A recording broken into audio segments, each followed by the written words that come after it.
vamos a tratar lo que es la clasificación de los números. Ya hemos comentado que los números existen muchísimos tipos de números. Habíamos hablado de los compuestos, habíamos hablado de los primos, habíamos hablado de los dígitos, pero ahora vamos a hablar del conjunto de números, cómo los vamos a tener.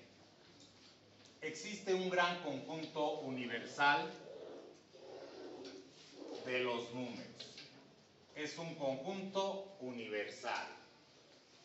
Todos los números se van a estar englobados en este conjunto universal. ¿Cómo está conformado este conjunto universal de números? Por dos subconjuntos de números. Uno que va a ser el conjunto de los números reales, que los vamos a representar con ese tipo de R, y uno el conjunto de números imaginarios. No puede estar en el mismo lugar los reales que los imaginarios. O son reales o son imaginarios. En algún momento, ustedes, en alguna carrera, van a trabajar con los dos tipos de números, los reales y los imaginarios. En alguna parte de nuestro curso van a aparecer los números imaginarios, pero simplemente los vamos a dejar expresados como números imaginarios.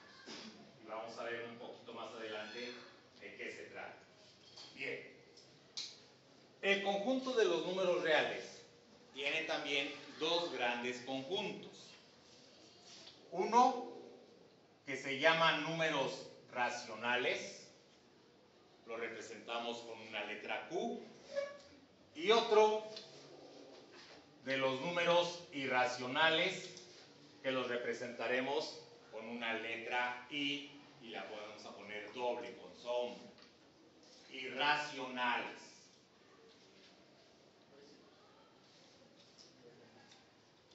El conjunto de los números racionales son todos aquellos números que podemos representar con una forma entera o con una forma fraccionaria. Es decir, aquí existen dos conjuntos. Los enteros, que los vamos a representar con una letra Z, y las fracciones, que las vamos a representar como la forma que conocemos a las fracciones. Un número siendo dividido entre otro número. ¿Sí estamos de acuerdo hasta acá? Bien. Dentro de los enteros vamos a tener tres conjuntos de números. Los que nos sirven para contar, que se llamarán números naturales. Los que nos sirven para descontar, que serán los números negativos. Y el conjunto unitario, que no suma y no descuenta, que sería el 0. ¿Queda comprendido hasta acá? Bien, esa es la clasificación de los números. Más o menos de manera general, les dije qué es lo que sucede con cada tipo de números. Bien. Vamos a empezar desde lo último que mencioné. El conjunto de números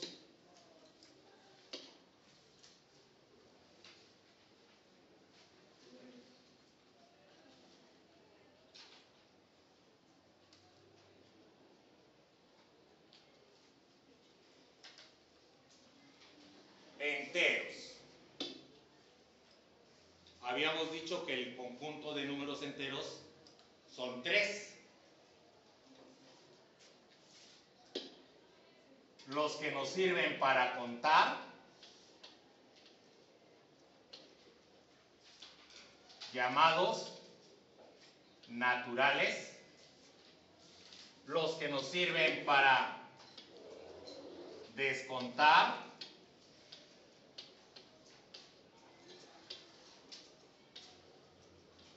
que serían los negativos.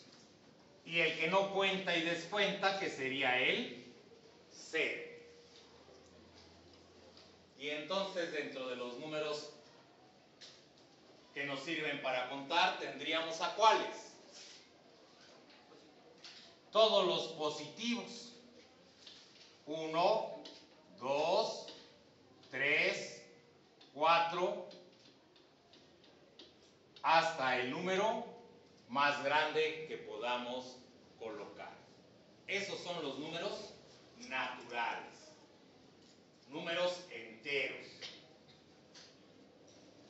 Para los que nos sirven para descontar serían, iríamos desde el número más grande negativo que pudiéramos nosotros colocar hasta el menos 3, menos 2, menos 1. Y la unión de estos dos, junto con el 0, formarán a todo el conjunto de los números enteros. ¿Queda claro?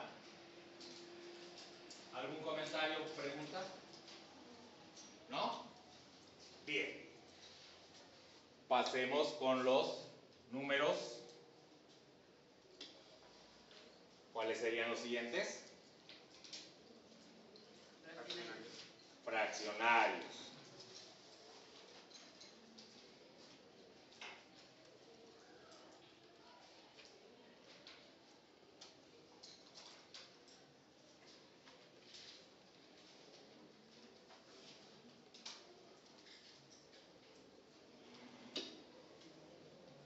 Los números fraccionarios, les había comentado hace un momento, son aquellos que podemos representar como el cociente de dos números enteros.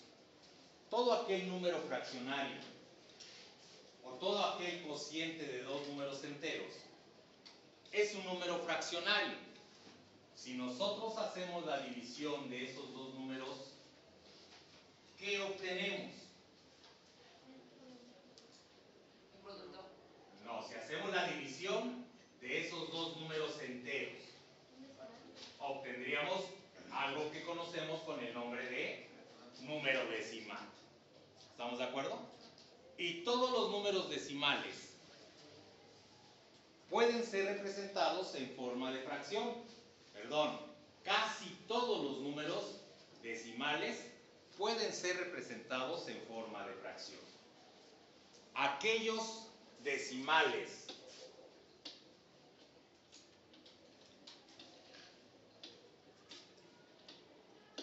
que pueden ser representados en forma de fracción, pues forman parte de este tipo de números fraccionarios.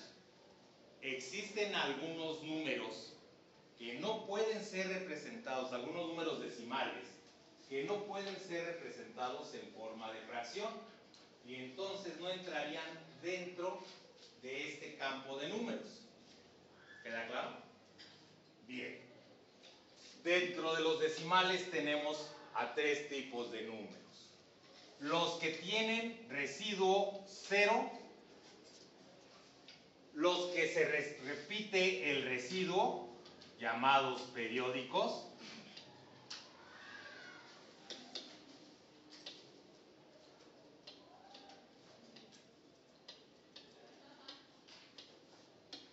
y los que tienen un periodo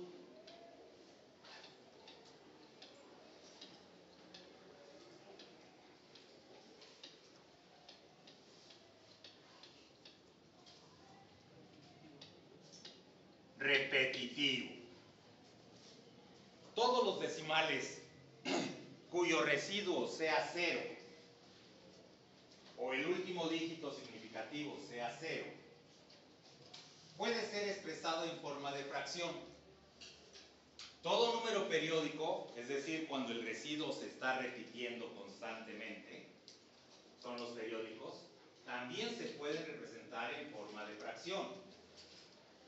Y los que tienen un periodo repetitivo, o sea, podríamos tener, por ejemplo, un número decimal, se me ocurre pensar en el 0.01010101, hay un periodo que se repite, el 0 y el 1.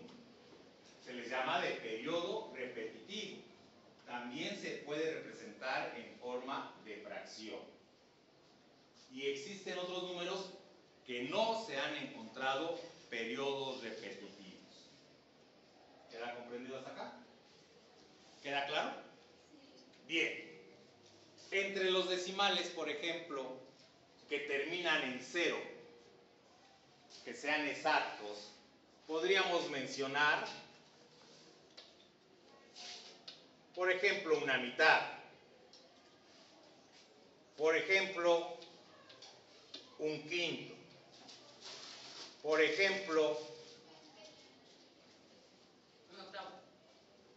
3 octavos. ¿Sí? Estos tipos de números, cuando nosotros terminamos de hacer la división, el residuo es 0. ¿Sí queda claro? Bien. Los números periódicos, decía, es cuando el residuo se está repitiendo. Y podríamos mencionar, por ejemplo, 2/3. Al hacer la división nos da como resultado 0.6666666. Por eso se llaman periódicos, porque se está repitiendo el último número. ¿Sí? Y los de periodo repetitivo es cuando existe un bloque que se repite constantemente. Se me ocurre pensar en un onceavo. Y veamos si es cierto esto. Si tomamos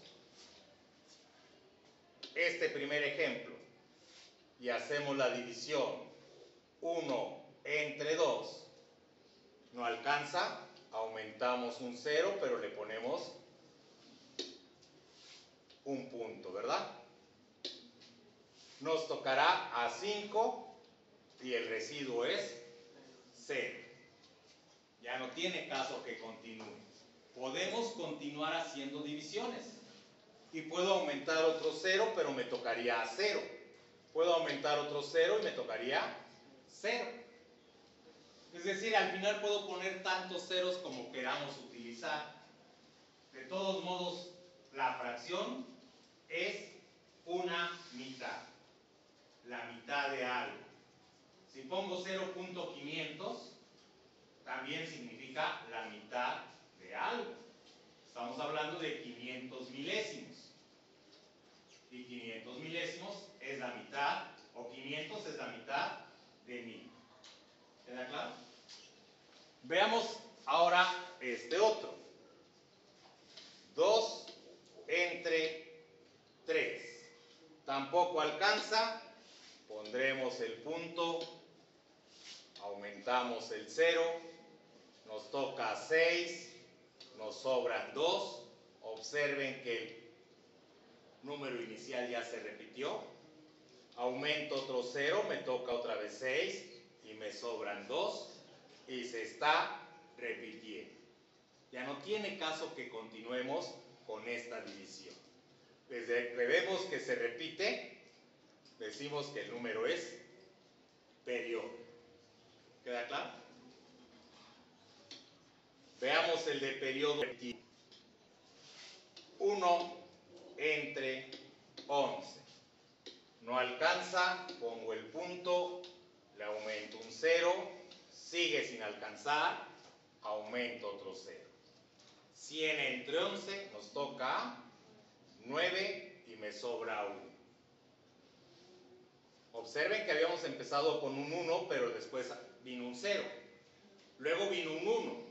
Aumento un 0, sigue sin alcanzar, toca 0. Aumento otro 0, me toca 9. Y me sobra 1. Observen que hay un periodo en el cual se está repitiendo. Por eso se les llama de periodo repetitivo. ¿Queda claro? ¿Sí? Bien. Más adelante veremos cómo hacer la conversión de un número decimal a una fracción. ¿Preguntas hasta acá? Los números fraccionarios y los números enteros habíamos dicho que conforman al conjunto de números racionales. Cuando hablemos de números racionales, es que vamos a utilizar tanto enteros como fracciones. Si hablamos de enteros nada más, es que solamente vamos a utilizar positivos, negativos y al cero. ¿Sí queda claro? ¿Algún comentario?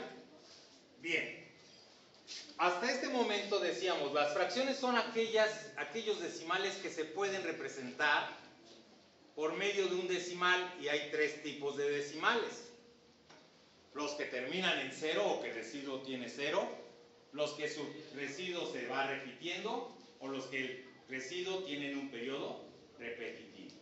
Pero aquellos que no pueden ser representados así, entonces entrarán dentro del campo de los números irracionales.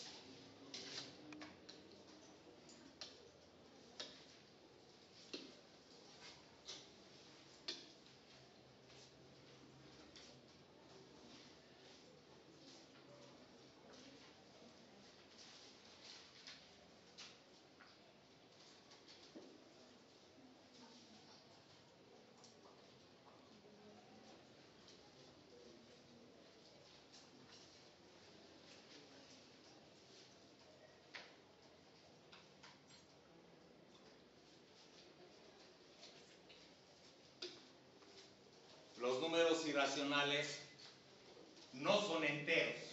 Pueden tener una parte entera. Son decimales, tienen una parte decimal. Pero esa parte decimal no son exactos, o sea, no terminan en cero. No tienen un periodo que se repita, o no son periódicos. No hay una parte que se esté repitiendo. Tampoco son de periodo repetitivo. Y uno de los números clásicos para representar a los números irracionales es el número pi.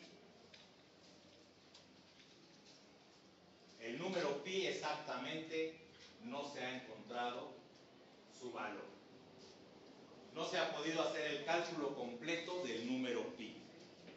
¿Alguno de ustedes tiene una idea de cuántos decimales puede tener pi? Es infinito. Se han hecho estudios y se han hecho cálculos y han encontrado, si mal no me equivoco, más de 500 millones de decimales sin que exista o que termine en cero o que termine en un número repetitivo o que haya un número periódico repetitivo.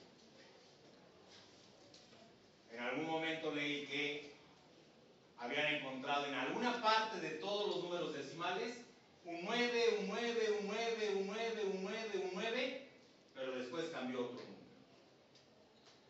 Si mal no me equivoco, era en la posición 50.000. En la posición decimal número 50.000 encontraron varios 9 juntos. Pero luego siguieron y siguieron y siguieron, y actualmente no sé ya en cuál posición vaya. Pero sí ya van más de 500 millones. Nosotros, por comodidad, ocupamos cierta cantidad de número. El 3.14, luego un 1. En la primaria nos decían 3.14, en la secundaria nos decían 3.1416, y es el valor que más se ha utilizado para cálculos sencillos. Podríamos decir 3.141592, si no me equivoco 56. Y precisamente este año se conmemoró lo más exacto posible, bueno, no lo más exacto posible, con una buena cantidad de dígitos el día de pi, utilizando la nomenclatura anglosajona. Ellos utilizan primero el mes, luego utilizan el día. No es cierto. No, sí, mes, día y año. Nosotros manejamos como día, mes y año, pero ellos manejan mes, día y año. Si ustedes observan, marzo 14 del 2015 a las 9 de la mañana con 25 minutos 6 segundos. Eso fue este año.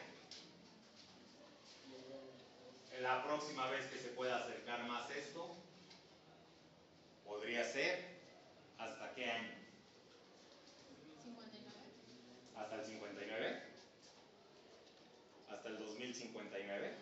No. ¿En 3015? En el 2115 podría ser, ¿no? Si es que quitan el 1 y el 2 y dejan solamente el 15. Pero bueno, este es el ejemplo clásico de los números irracionales. Otro número irracional es el número E. Si mal no me equivoco, también conocido como el número de Euler. Euler. Es otro número irracional. Aproximadamente 2.7182.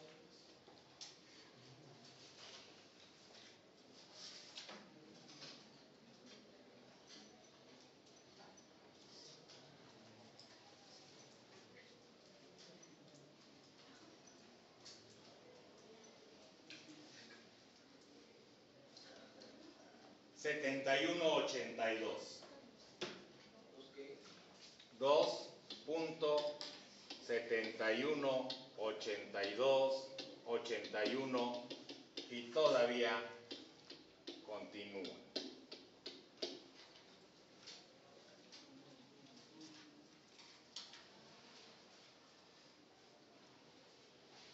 Este número E es muy manejado junto con el logaritmo neperiano o logaritmo natural. Bien, algunas raíces cuadradas también entran dentro de los números irracionales. Por ejemplo, la raíz cuadrada de 2, la raíz cuadrada de 3. ¿Creen ustedes que la raíz cuadrada de 4 entre como número irracional? No. ¿Por qué no?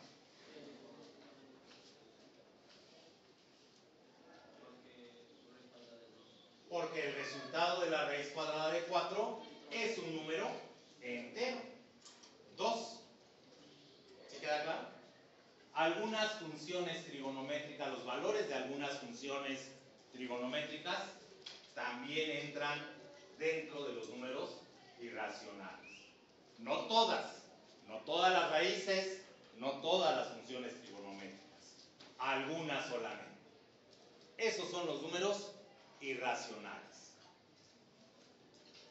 Los irracionales junto con las fracciones que conforman a los racionales con los enteros nos dan el conjunto de números reales, que son con lo que vamos a estar trabajando y lo que hemos estado trabajando durante mucho tiempo, con números reales. ¿Cuáles serán los imaginarios? Aquellos cuya respuesta no sea un número real. Y la respuesta de un número imaginario es una raíz par de un número negativo. Esos son los números imaginarios.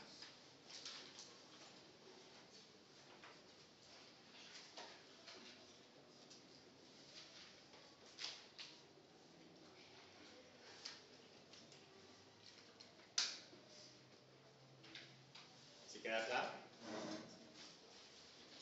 Por ejemplo,